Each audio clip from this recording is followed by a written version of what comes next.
My name is Tikshpire. I'm from Mongolia. So Takshi came on the World Cycling Center through his federation, actually. We had a meeting with the managing director of the federation, Mongolian Federation, in Japan, back to beginning of 2016. That person said, actually we had a very, very good talent in Mongolia, so we want you to try it. And he passed through the satellite in South Korea, and we didn't see so much potential at the beginning, but then we decided to give him a chance, and he came here 3 months previous to the World Championship, so you can imagine the Junior World Championship was holding there. He was no track in Mongolia. He was hardly been on a track ever on his life. So finally we coached him, and we tried to see actually he had a very good potential, and he took part of the World Championships and he became World Champion, Junior World Champion. So that's a very nice story to tell, actually. Tekshi arrived at the UCI with, we didn't have a lot of information about him, but what we did have was some very good power data from the watt bike tests. Very enthusiastic, very committed to being a cyclist, very keen, and his power numbers were very good. So we invited him along purely to have a look at. It was very much taking a chance. He learned quickly. There were a few things that we found that made a big difference to him, and then there were also there's also an element of luck, as there is in any race result. But yeah, really good, and he works really hard. So that was a big plus point for him. I was three years old. I was starting riding small bike. It's like BMX bike. Yeah. It was like between my home and my grandfather's home. I was just like going with my father. In Mongolia, in cycling life, for you it's not good. You don't need cycling. You can just do studying school, or you can do anything. But I chasing my big dream every time. My mom understands me, or my son, you can do it. It's your dream. You can choose it. He's a star. He's an hero now in Mongolia, and he's very gentle, and yeah, he's really willing to learn. So this is, I should say, this is a nice story, a bit of not luck, because he's been working very hard. But this is why it's the mean of the World Cycling Center. It's to try to help the athletes to develop their potential when they probably don't have the means or the resources to do it in their own country, and it's to bring them here to give the best of the best and then to develop their potential. For Tekshi, we definitely needed to work on his skills, not so much in terms of riding on the track. He was quite relatively comfortable on the track quite quickly, but he really didn't have any idea of racing. And for him in Mongolia, the race is a typical, almost like an out and back time trial course. So we did a short race with him with maybe 15 corners in a lap, and he finished, and he'd worked so hard just because every corner he was losing time. And then on the track, similar sort of thing. He's physically really strong, but he has to work probably 20% more than some of the other guys who are more experienced at sitting in a bunch, sitting on the wheels, following the right position on the track, and so on. So yeah, at the moment he's still having to work harder than he should need to. Yeah, it's really nice here. Everything is special for training program. Also, my country is, summer is really hot, and then winter is so cold, like 35 degrees minus. Yeah.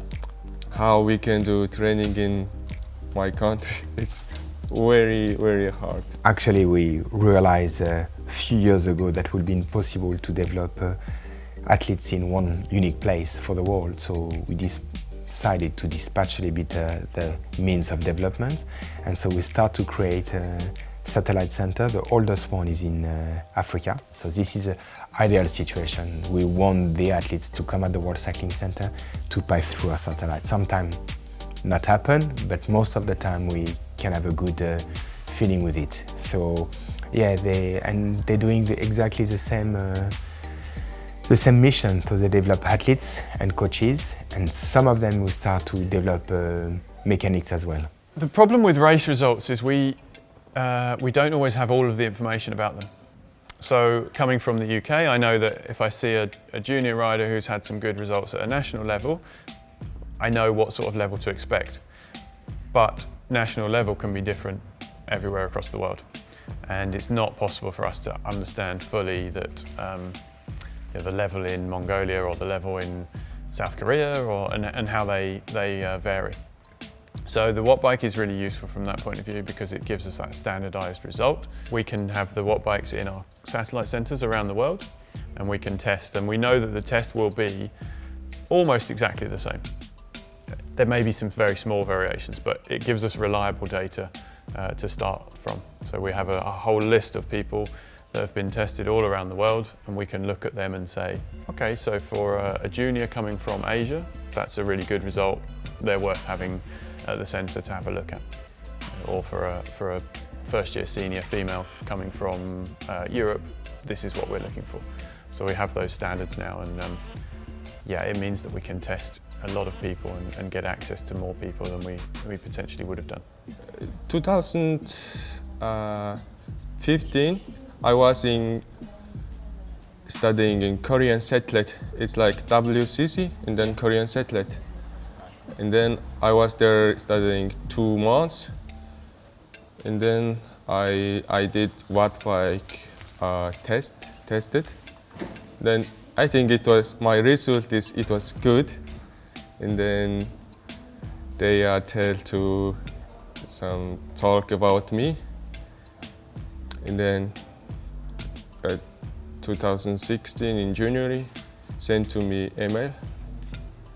Then you can do training here 1 month for you. You can good result. We can do. You can here 3 months here. And then after you can do World Championships for the junior track. Yeah, last year 3 months ago, I started track cycling, right? And then after take the world's title. Cycling is a very hard sport, I should say, and very competitive, like as every sport. So to become a champion and to reach the top level, you should have a potential at the beginning. Otherwise, it's absolutely no point to insist.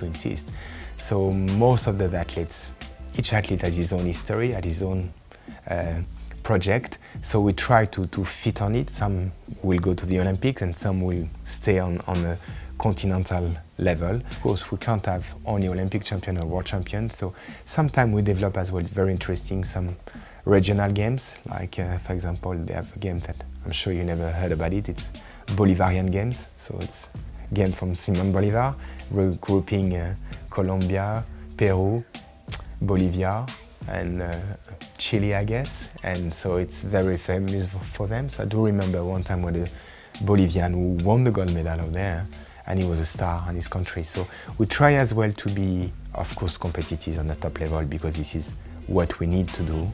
But actually, we try as well to see some different level.